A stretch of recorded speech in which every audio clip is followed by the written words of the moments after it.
Welcome to today's edition of Marriage Motivation.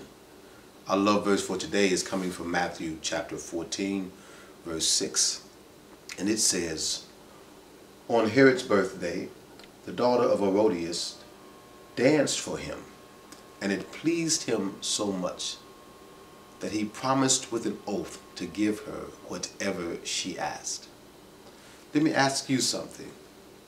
What is it that captivates your attention? What is it that intrigues you or that you're giving all of your attention to these days? Is it your job?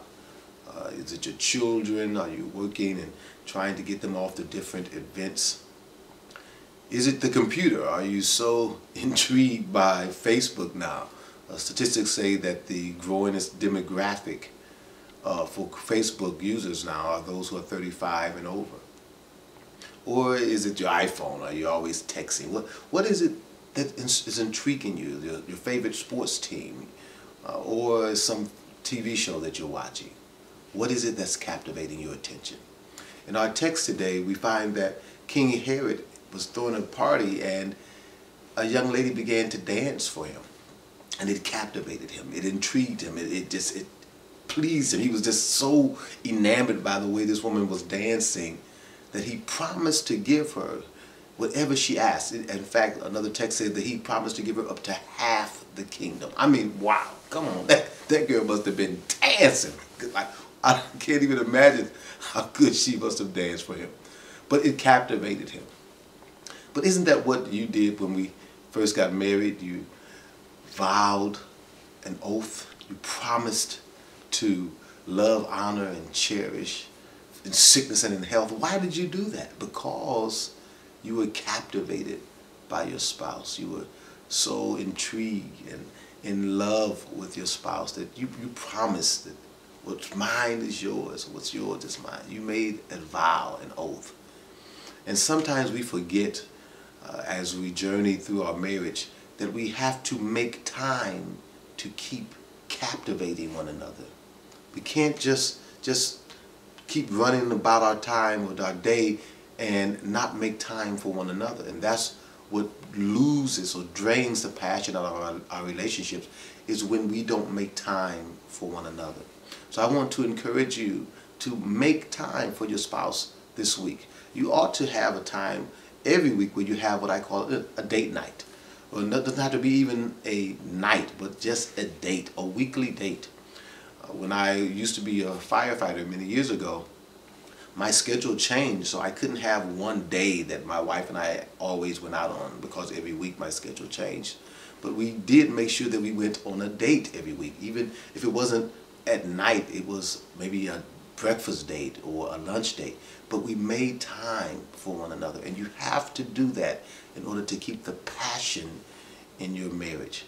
Make time for one another. Go out on a date. And men, I want to encourage you not just to make time, but to make the plans.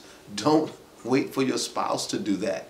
You make the plans. You call and make the reservations. You choose the movie. You do that.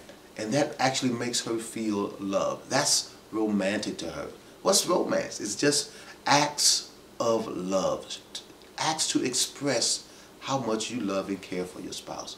So make time for your spouse this week.